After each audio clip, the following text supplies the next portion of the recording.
Hey, what's going on? I was gonna do a video today that covers a lot of projects that I've invested time in researching. Maybe I own some, maybe I don't, maybe I'd like to own some. I don't know. One of the things I came across, though, is I don't know if you guys know who Brock Pierce is, but he founded Block One, which was a big organization behind the development of EOS. And EOS was basically the brainchild behind EOS was Dan Larimer. Now, Dan Larimer created BitShares, really fast transactions.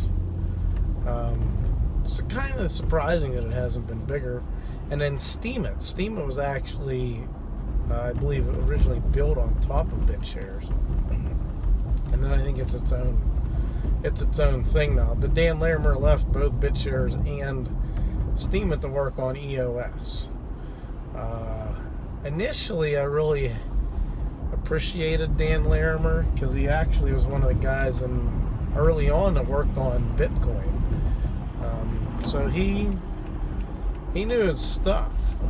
He came up with a concept of delegated proof of stake, or at least one of the people that, thought up of the concept of delegated proof of stake. So that's why with EOS, instead of having miners like Bitcoin, solve the algorithm to get rewarded with coins, you have what's called block producers. Those are the delegates. Those are the ones that kind of make the decisions. And with EOS, there's only 21. That makes things fast. It allows EOS to basically be feeless.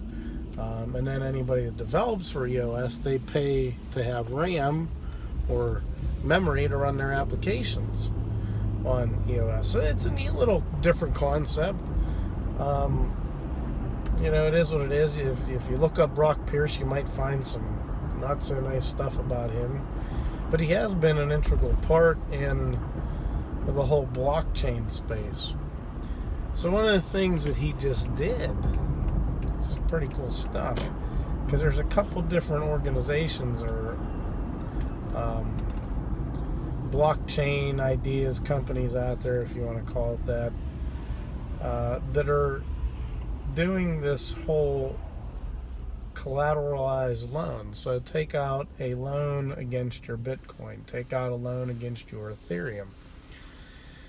So what Brock Pierce did is he bought a $1 million home or something, and he used his Bitcoin as collateral to take out $1 mortgage back. He actually basically mortgaged it with his Bitcoin. He gave himself a mortgage, so he'll have to pay back the loan that he took out. He used a company called Nexo. BlockFi is another one that does this, and Celsius. I personally like Celsius the best out of both of those, out of three of those, and there may be more out there that do that. You can actually go to ETHLend and get, I believe, Ethereum loans. So you put up your tokens as collateral, and then somebody will give you some Ethereum for it, and you got to pay back the Ethereum. I haven't looked at ETHLend in a while either, though. So what I get excited about is, when I look at something like Celsius, the first thing I look at is who's behind it. Who's the guy, who's the developer, who's the lady, whoever it is, who's in charge. I'll tell you who's in charge of Celsius. Alex Mashinsky.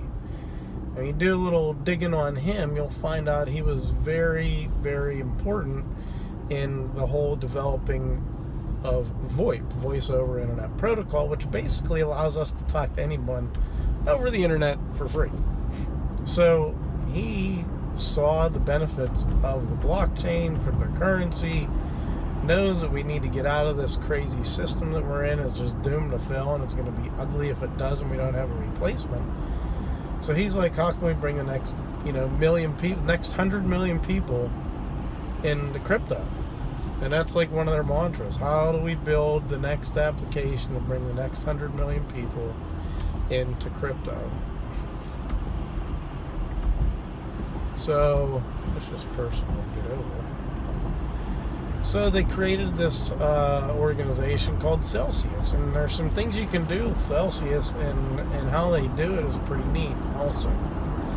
So you can let them hold on to your crypto. Well, if you remember a little while back, I said not your keys, not your crypto. That is true. But when you are going to let someone hold on to your crypto, you better hope they're doing it in a very secure, custodial way. So one of the things they do is they use a company called BitGo that stores your crypto in a cold storage.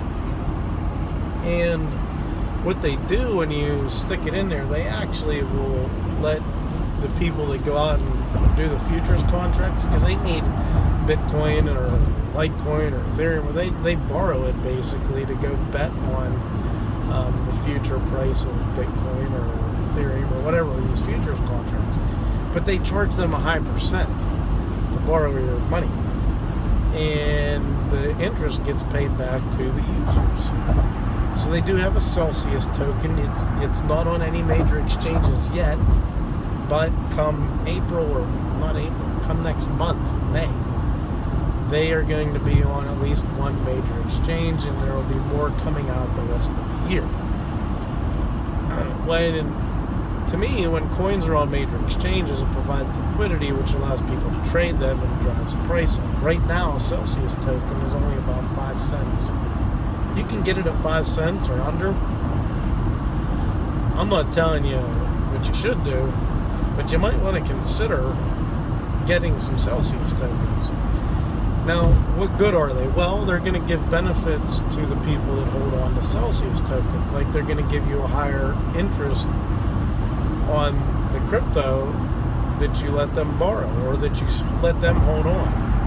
Now, the interest rates they're paying, they're like 3, 4, 5, 6, even as high as 7%. Wow. I think they're paying 7.5% on Dash. And I believe because they set up a master node, because they have enough Dash that they can let it go in there, that they're earning the payouts from the master node as well as the interest from people borrowing. The other thing you're going to get is if you want to take out a collateralized loan with them, they're going to give you a better interest rate there. So there's a lot of interesting things that Celsius is doing that I don't think Nexo or BlockFi are doing in terms of what Celsius is doing. And Celsius's rates are pretty darn good, especially when you look at the services they offer. So that's just one little project that I came across a while back. I actually did a video on it when they first came out. So if you want to dig through the archives of my videos, I go over it a little more in depth. So that might be one worth watching. They've changed some things up probably, but definitely check out their website and go through. That's definitely one project though that I have vetted very thoroughly. I believe in it. I think it's definitely something that has potential to do very well as this whole ecosystem unfolds. So it is Friday. Hope you're all doing well. Have a great evening, a great rest of your day, a great morning. Again, if you haven't liked the video, go ahead and give it a thumbs up. If you haven't subscribed, make sure you subscribe. It helps me out. Let's help grow this channel. I'd greatly appreciate it.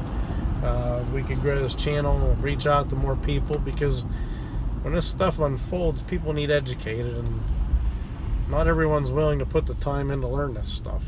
So anyway, hope you have a great weekend. Pay attention to the charts. Who knows what's going to happen with the markets, but I think we're still in rough waters, choppy waters, but who knows? We could go up, we could go down. That's one thing I'll guarantee you. We either go sideways, either go up, or go down. So I hope you're all doing well. Take care, and we'll see you on Monday. Peace.